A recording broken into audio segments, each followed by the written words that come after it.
Aujourd'hui, c'est un cours sur la couche applicative. On va parler aujourd'hui du SMTP. Et pour résumer rapidement ce que veut dire SMTP, protocole simple de transfert de mail. Ça permet de faire circuler des emails pour qu'un expéditeur from to envoie son mail à un expéditeur receive to. Alors pour rappel, un protocole, c'est une façon de communiquer entre deux entités. Dans le cas du SMTP, ça va être la façon de communiquer entre un serveur et un client. Alors avant de rentrer dans le vif du sujet des domaines applicatifs, il va falloir réviser les cours précédents qui se situent dans les couches en amont. On a d'abord le protocole Ethernet, on a ensuite le protocole TCP/IP et puis le protocole de transport, le TCP. C'est la hiérarchie réseau à apprendre en amont pour bien comprendre comment fonctionne le SMTP.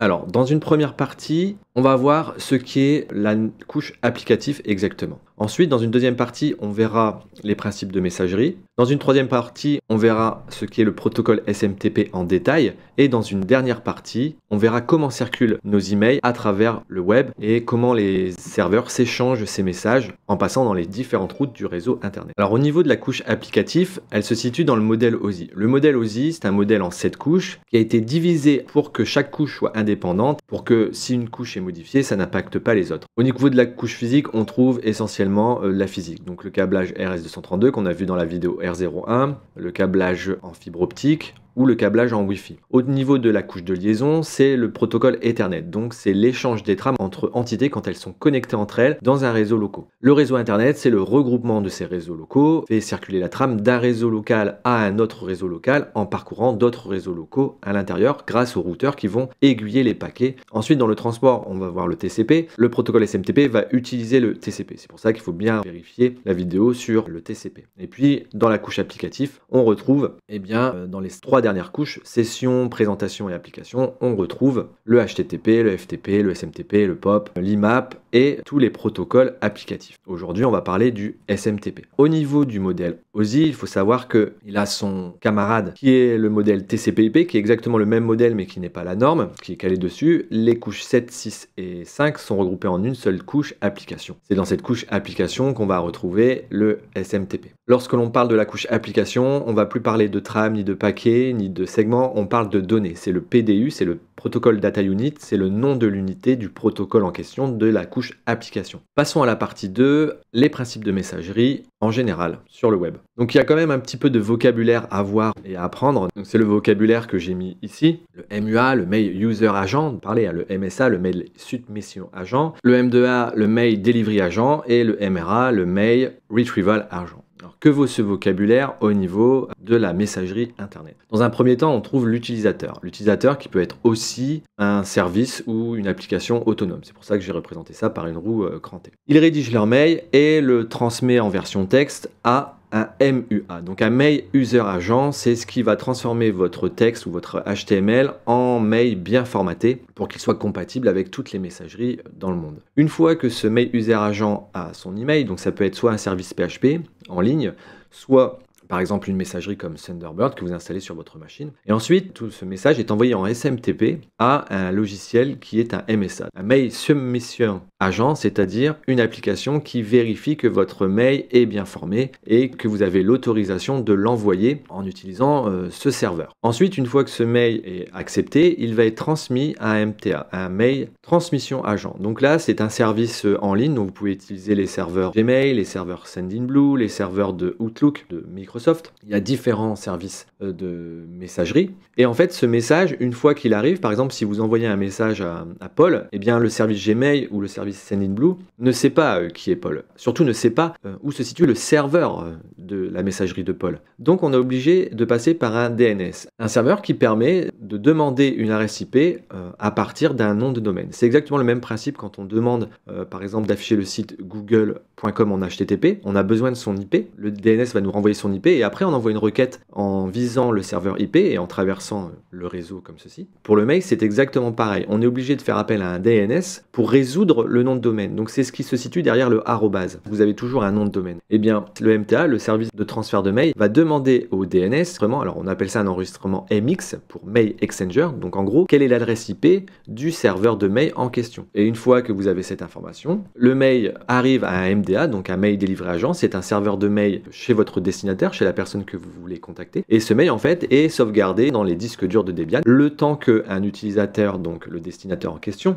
aille chercher son email via un MRA. Donc un MRA, c'est un Mail Retrieval Agent, c'est un logiciel qui permet d'aller récupérer avec un autre protocole, on va parler de protocole POP et IMAP, ça va permettre de récupérer les emails dans le serveur de mail. C'est pour ça que le user final va faire appel à son logiciel pour lire les mails qui sont situés sur son MDA. Alors aujourd'hui, on peut installer son propre serveur de messagerie et quand on est administrateur réseau, c'est ce qu'on va faire, mais la plupart des gens vont utiliser les services de Google. Donc les services de Google, c'est exactement pareil, sauf que les utilisateurs vont utiliser Gmail, mais Gmail va regrouper l'ensemble de ces serveurs. C'est assez transparent pour l'utilisateur. Gmail va récupérer que le MUA, le MTA et le MSA, et lorsqu'il doit transmettre le mail à un agent qu'il ne connaît pas, il va demander au serveur DNS et ensuite il visera le MDA de l'expéditeur, qui peut être aussi un service Gmail. Et dans ce cas-là, le service Gmail, c'est une application web qui va regrouper le MDA et le MRA. Pour le moment, on parle de protocole SMTP parce que c'est l'issue du cours, mais le protocole SMTP, c'est juste une façon de communiquer. C'est comme si on choisissait de parler anglais avec un serveur ou de parler français avec un serveur, on parle en SMTP. Mais quand on parle, il y a du contenu. Et le contenu dans le SMTP, c'est un protocole qui permet d'envoyer des mails. Donc le contenu, c'est l'email. On va donc se poser la question, c'est quoi un mail? Eh bien un mail, c'est un ensemble d'informations, de données bien structurées. Par exemple, si vous prenez Google, que vous affichez quand vous recevez un mail show original, vous allez avoir l'ensemble du mail en version brute. Et on peut remarquer que le mail en version brute n'est juste qu'un ensemble de mots-clés, enfin de propriétés de valeur et un contenu de mail. Donc en gros, un mail, c'est constitué d'une en-tête et d'un corps. L'en-tête, c'est souvent un ensemble de propriétés de valeur et le body, du texte ou du HTML, CSS. Dans le head, on peut retrouver l'adresse de celui qui envoie, la date de celui qui a reçu. Là, j'ai mis les plus connus, mais en fait, pour qu'un mail soit validé par un service Google, il faut qu'il y ait beaucoup plus d'informations. Mais on ne va pas rentrer en détail. En plus, ces informations sont propres à chaque serveur mail. C'est-à-dire que pour sécuriser leur mail, certains services, comme par exemple Google, va faire en sorte que vous ne puissiez pas lui envoyer des mails si l'entête n'est pas carrée selon ce que lui a besoin. Il faut savoir que le SMTP est un protocole de communication. N'importe qui avec un terminal peut parler en SMTP à Google ou à n'importe quel serveur. Autrement dit, n'importe qui en SMTP peut envoyer un mail à n'importe qui, d'où l'origine des spams. Du coup, les sociétés qui installent des serveurs de mail se protègent en faisant en sorte qu'il y ait plusieurs informations importantes dans l'entête pour vérifier par exemple le transmetteur, l'émetteur, la certification et surtout pour certifier le mail. Alors maintenant dans la partie 3, on va voir ce qu'est le protocole SMTP en détail. Pour communiquer dans le web, il faut un moyen de communication. Le SMTP permet à des serveurs, comme ici à MSA, permet de communiquer en MTA via ce qu'on appelle des requêtes. C'est exactement le même principe que HTTP, sauf que ce n'est pas les mêmes mots-clés qui sont attendus. Une requête, en fait, c'est une question, c'est une demande que émet un client à un serveur. On ne peut pas écrire en français ou on ne peut pas écrire en anglais. Le serveur ne comprend pas le langage phrasé anglais ou français. On parle par mots-clés. Par exemple, le mot-clé hello, c'est le mot-clé qui est dans le protocole, est attendu en premier pour initialiser la connexion. Si vous ne mettez pas hello ou EHLO, vous verrez qu'il y a deux façons de dire bonjour à un serveur, eh bien le serveur ne vous répondra plus, tout simplement. Ensuite, il faut un mail from. Vous êtes obligé de renseigner qui écrit, depuis quel service. RCPT2, c'est un reception to, c'est le destinataire, vous êtes obligé de le mettre pour que le mail puisse se transférer. Ensuite, quand vous mettez le mot-clé data, le serveur va comprendre que c'est les données du mail, et dans ce cas-là, vous allez écrire derrière votre email en HTML ou en texte. Et puis, vous avez d'autres commandes, comme le reset, le verifie qui vérifie si la commande est bien passée, le nob qui fait genre comme un ping, et le quit pour quitter la connexion. Ici, j'ai fait un échange de communication entre un serveur SMTP et un client Telnet. Donc, j'ai interrogé, j'ai communiqué en SMTP. Donc là, je me suis connecté au serveur SMTP de la Pro. Donc, au niveau du noir et du violet, c'est Debian. En rouge, c'est les commandes que je lui tape. Donc, vous voyez, je dis hello, je suis jlanglas@laprovidence.net. Je fais un mail from, je dis que j'envoie un mail depuis cette adresse-là. Recept2, je dis que je l'envoie à telle personne. Et à partir du moment où je mets le mot-clé data, il va me répondre qu'il attend la data suivi d'un point et d'un retour chariot. Donc j'écris mon texte et c'est là où dans la data je peux mettre ce qu'on a vu, l'entête d'un email, donc par exemple le subject de point ma variable. On peut enchaîner les différentes variables, donc là j'en ai mis qu'une, c'est le texte ou le HTML, c'est pour ça que moi j'ai mis coucou, et on doit terminer par un point et entrée. Et là mon mail est parti, j'ai envoyé un mail à moi-même, sans me connecter, sans rien, juste parce que j'ai communiqué avec un serveur de mail, c'est comme si j'avais déposé une lettre dans une boîte aux lettres de la poste, voilà, sans mettre de timbre, sans rien, et puis la poste se débrouille avec. Donc quand il n'y a pas de timbre, la poste n'envoie pas le mail, et ben là en fait le serveur est sympa et il décide d'envoyer mon mail, mais par exemple, si je fais la même chose avec Google, ça va être refusé parce qu'il va manquer en dessous du subject un message ID, la date du jour, etc. Donc voilà. Et en bleu, donc ce qui est en bleu dans cet échange, c'est ce que m'a répondu le serveur du SMTP de la Providence. Alors au niveau du protocole HTTP, il existe aussi des réponses. Donc les réponses, ce sont ce que renvoie le serveur. Dans l'échange bleu de la diapo précédente, on voit tout un ensemble de codes. Les codes commencent par 2, ça veut dire que tout s'est bien passé. Quand ça commence par 3, c'est des messages d'information. Et quand on commence à avoir des messages qui commencent par 4 et 5, ça commence à être des erreurs. Et donc avec l'identification des codes, on peut savoir si un message s'est bien envoyé, si je peux commencer à parler, si je dois renvoyer le message, si j'ai tapé la mauvaise commande, etc. Tous les codes sont indiqués dans la norme que je mettrai en fin de vidéo. Il est possible, avec juste le numéro de code, de savoir ce qui s'est réellement passé. SMTP fonctionne sur le port 25. Mais le port 25, ça veut dire c'est une boîte aux lettres ouverte. Je mets ma lettre, je mets mon mail, il part. D'accord? Il n'y a aucun contrôle dedans. Je peux même spammer un serveur SMTP si ça me chante. Pourquoi le port 25 est toujours d'actualité? C'est parce que les messageries entre elles ne se connaissent pas toutes. Donc on doit pouvoir recevoir des mails de n'importe qui. Par contre, il existe un protocole toujours SMTP, mais avec une version de connexion. C'est-à-dire qu'on doit se connecter au serveur SMTP pour envoyer son mail. Et de ce fait, celui-ci fonctionne en 587. Alors généralement, le port 587 est utilisé pour les clients qui veulent envoyer des mails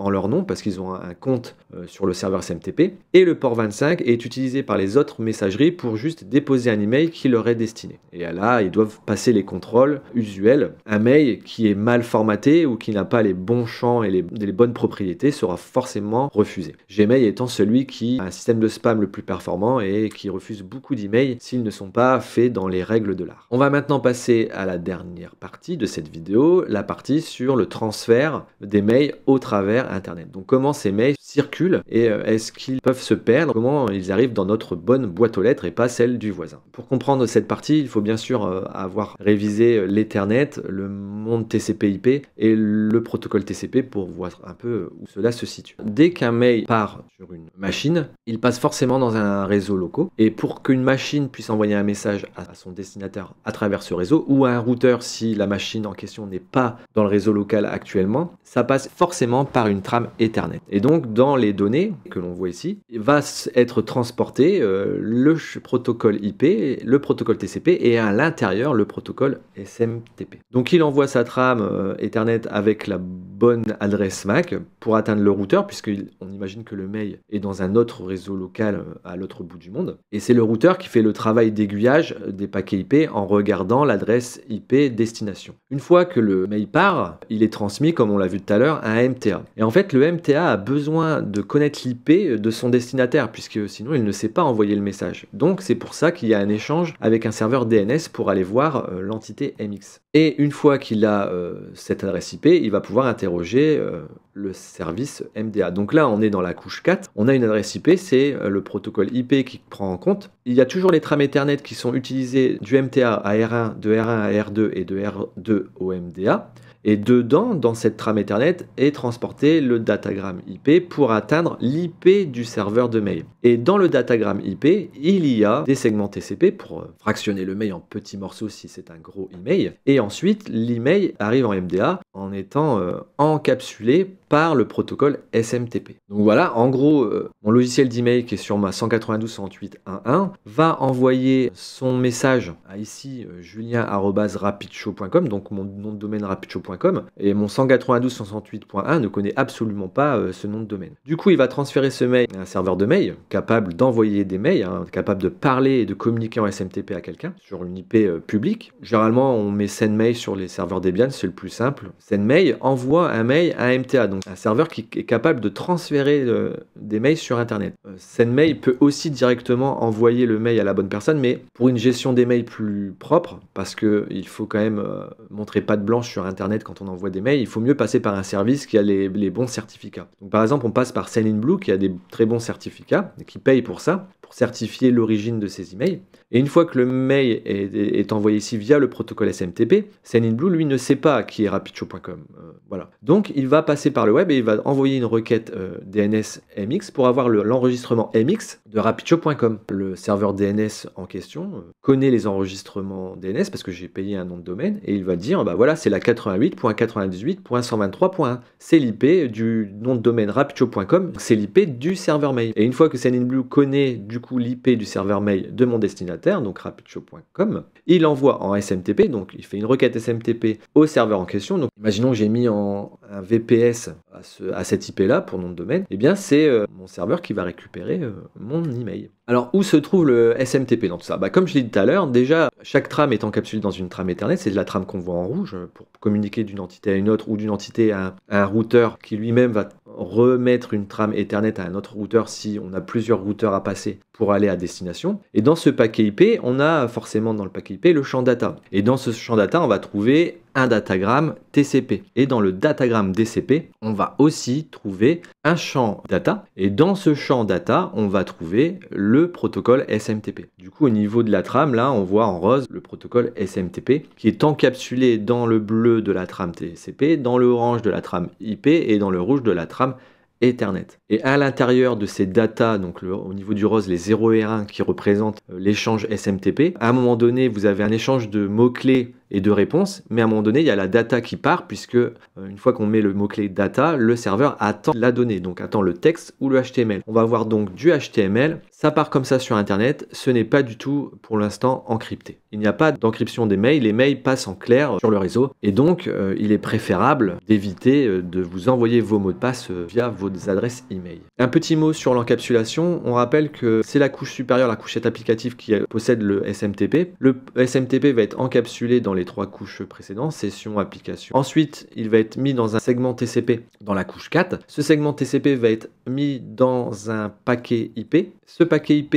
va être mis dans une trame Ethernet, la trame Ethernet que j'ai l'habitude de représenter sous cette forme. Et tout ça, ensuite, part sur la liaison physique, donc part en série sur le câble réseau ou en Wi-Fi ou en fibre optique. Et lorsque l'on observe les bits qui sont dans l'oscilloscope, représente mon bout de mail, mais qu'il y a énormément de bits avant qui correspondent à toutes les couches pour que tout soit bien transmis à la bonne machine. Le TCP permet, lorsque vous avez un serveur sous Debian, d'avoir plusieurs applications. Donc le serveur mail SMTP fait partie d'une application qui est sur le port 25 ou 587. Donc voilà, ça arrive à la bonne destination, à la bonne personne sur le bon destinataire. Votre mail ne sera jamais perdu grâce à tout cet ensemble réseau. Mise en pratique, en exercice, un petit peu de recherche sur Google. Il est possible avec la commande SIG de trouver les enregistrements DNS et MX des 2 noms de domaine. Le domaine SMTP public de la Providence.net, donc l'IP du serveur que tous les autres